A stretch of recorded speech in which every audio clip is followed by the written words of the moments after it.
पूछहि दीन दुखित सब माता, कहब काह मैं तिनहि विधाता। पूछहि जबहि लखन महतारी, कहियो कवन संदेश सुखारी। जब दीन दुखी सब माताएं पूछेंगी तब हे विधाता मैं उन्हें क्या कहूँगा। जब लक्ष्मण जी की माता मुझसे पूछेगी तब मैं उन्हें कौन सा सुखदायी संदेशा कहूँगा। राम जननी सब आई धाई, सुमरि वच्छु जिमि देनु लवाई। पूछत उतरु देऊ मैं तेहि, गे बनु राम लखनु भय देहि। श्री राम जी की माता जब इस प्रकार दौड़ी आएंगी जैसे नई ब्याही हुई गौ बछड़े को याद करके दौड़ी आती है, तब उनके पूछने पर मैं उन्हें यह उत्तर दूंगा कि श्री राम लक्ष्मण सहित वन को चले गए हैं। जोई पूछे ते उतरु देवा, जाए अवधि अब यह सुख लेबा। पूछे जब ही राव दुख दीना, जीवन जासु रघुनाथी अधीना। जो भी पूछेगा उसे यही उत्तर देना पड़ेगा। अयोध्या जाकर अब मुझे यही सुख लेना है। जब दुख में दीन महाराज जिनका जीवन में रघुनाथ जी के दर्शन के ही अधीन मुझसे पूछेंगे।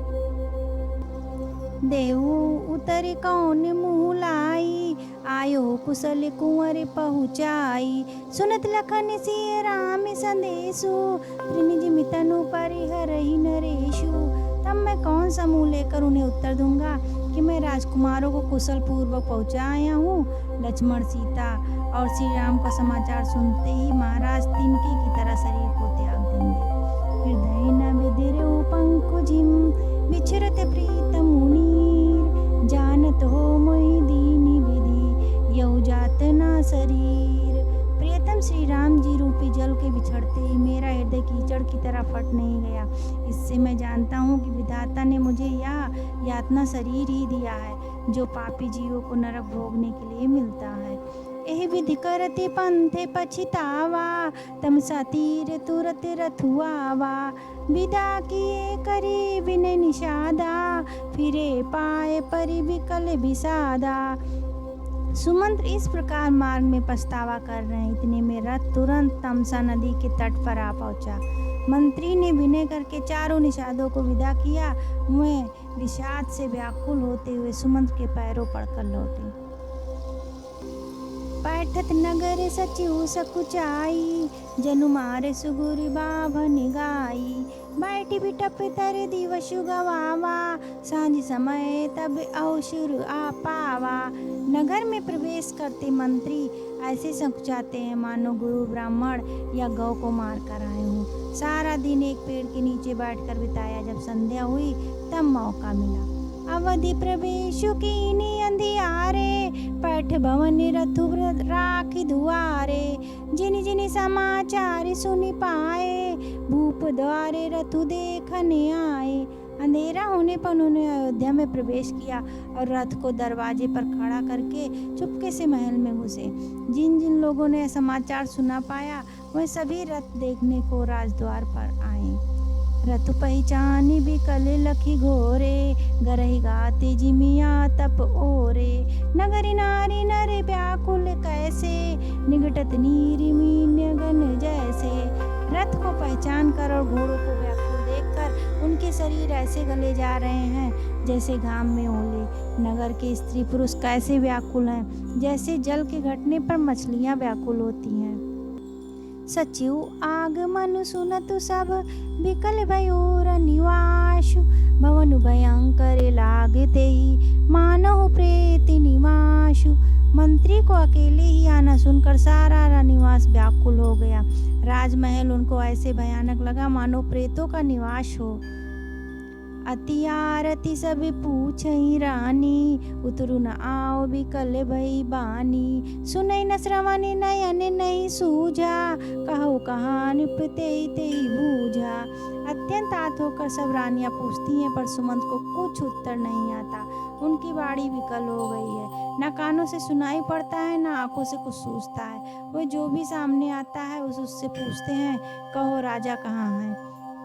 दासिनी देख सचिव बिकलाई, कौशल्या गृह गई लवाई। जाई सुमंत्र दीख कस राजा, अमीर हित जनु चंद्र विराजा। दासियां मंत्री को व्याकुल देखकर उन्हें कौशल्या जी के महल में लिवा गई। सुमंत्र ने जाकर वहां राजा को कैसा देखा, मानो बिना अमृत का चंद्रमा हो। आसन शयन विभूषण हीना, परे भूमि तल निपट मलीना। लेयु सासु सोचिए भांति, सुरपुर तेजन खसेउ जजाति। राजा आसन शैया और आभूषणों से रहित बिल्कुल मलिन पृथ्वी पर पड़े हुए हैं। वे लंबी सांसें लेकर इस प्रकार सोच करते हैं, मानो राजा ययति स्वर्ग से गिरकर सोच कर रहे हों। लेते सोच भरी छिनु छिनु छाती, जनु जरी पंख परे ओ सपाती। राम राम कहे राम शनेही, पुनि कहे राम लखन भय देही। राजा क्षण क्षण में सोच में से छाती भर लेते। ऐसी विकल दशा मानो गीध की राज जटायु के भाई संपाति पंखों को जल जाने पर गिर पड़ा हो। राजा बार बार राम राम या स्नेही प्यारे राम कहते हैं, फिर हा राम हा लक्ष्मण हा जानकी ऐसा कहने लगते हैं। देख सचिव जय जीव कही, कीन्यु दंड प्रणाम। सुनत उठे व्याकुल नृपति, कहु सुमंत्र कह राम। मंत्री ने देखकर जय जीव कहकर दंडवत प्रणाम किया। सुनते ही राजा व्याकुल होकर उठे और बोले, सुमंत्र कहो राम कहाँ है। भूप सुमंत्र लीन्योर लाई, बूढ़त कछु आधार जनु पाई। सहित स्नेह निकट बैठारी, पूछत राउ नयन भरी बारी। राजा ने सुमंत को हृदय से लगा लिया, मानो डूबते हुए आदमी को कुछ सहारा मिल गया हो। मंत्री को स्नेह का पास बैठा देखकर नेत्रों में जल भरकर राजा पूछने लगे, राम कुशल कहु सखा सनेही, कह रघुनाथ लखनु भय देही। आने फेर की बनई सिधाए, सुनत सचिव लोचन जल छाए। हे मेरे प्रेमी सखा, श्री राम को कुशल कहो। बताओ श्री राम लक्ष्मण और जानकी कहाँ हैं? उन्हें लौटा लाए कि वे वन को चले गए? यह सुनते ही मंत्री के नेत्रों में जल भर आया। शोक बिकल पुनि पुंछ नरेशु, कहु से राम लखन संदेशु। राम रूप गुणशील सुभाऊ, सुमरि सुमरि उर सोचत राऊ। शोक से व्याकुल होकर राजा फिर पूछने लगे, सीता राम और लक्ष्मण का संदेशा तो कहो। श्री रामचंद्र जी के रूप गुणशील और स्वभाव को याद कर करके राजा हृदय में सोच करते हैं। राउ सुनाए दीनि वन बासु, सुनि मन भयो न हरषु हराशु। सो सुत बिछुरत गए न प्राणा, को पापी बड़े मोहि समाना। मैंने राजा होने की बात सुनाकर वनवास दे दिया। यह सुनकर भी जिस राम के मन में हर्ष और विषाद नहीं हुआ, ऐसे पुत्र के बिछड़ने पर भी मेरे प्राण नहीं गए, तब मेरे समान बड़ा पापी कौन होगा। सखा राम से लखनु जह, तहाँ मोहि पहुँचाओ। नाही त चाहत चलन अब, प्राण कहु सती भाव। हे सखा, श्री राम जानकी और लक्ष्मण जहाँ है मुझे भी वहीं पहुँचा दो, नहीं तो मैं सत्य भाव से कहता हूँ कि मेरे प्राण अब चलना ही चाहते हैं। पुनि पुनि पूछति मंत्र ही राऊ, प्रियतम सुअनि संदेश सुनाऊ। करहि सखा सोई बेगी उपाऊ, राम लखन सिय नयन दिखाऊ। राजा बार बार मंत्री से पूछते, मेरे प्रियतम पुत्रों का संदेश सुनाओ। हे सखा, तुम तुरंत वही उपाय करो जिससे श्री राम लक्ष्मण और सीता को मुझे आँखों दिखा दो। सचिव धीर धरि कहे मृदु बानी, महाराज तुम पंडित ज्ञानी। वीर सुधीर धुरंधर देवा, साधु समाज सदा तुम सेवा। मंत्री धीरज धरकर कोमल बाणी से बोले, महाराज आप पंडित और ज्ञानी हैं। हे देव, आप सूरवीर तथा उत्तम धैर्यवान पुरुषों में श्रेष्ठ हैं। आपने सदा साधुओं के समाज की सेवा की है। जन्म मरण सब दुख सुख भोगा, हानि लाभ प्रेम मिलन वियोगा। काल कर्म बस होई गोसाई, बर बस राति दिवस की नाई। जन्म मरण सुख दुख भोग हानि लाभ प्यारों को मिलना बिछोड़ना ये सब है स्वामी। काल और कर्म के अधीन रात और दिन की तरह बरबस होते रहते हैं।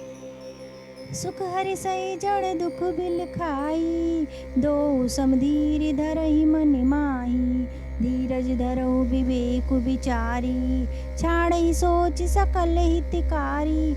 मूर्ख लोग सुख में हर्षित होते हैं और दुख में रोते हैं, पर धीर पुरुष अपने मन में दोनों को समान समझते हैं। वे सबके हितकारी। आप विवेक विचार कर धीरज धरिए और शोक का परित्याग कीजिए। प्रथम बासुतम सा भयो, दूसर सुर सरि तीर। नाहि रहे जलपान करे, सिय समेत दो वीर। श्री राम जी का पहला निवास तमसा के तट पर हुआ, दूसरा गंगा तीर पर, और सीता जी सहित दोनों भाई उस दिन स्नान करके जल पीकर ही रहे।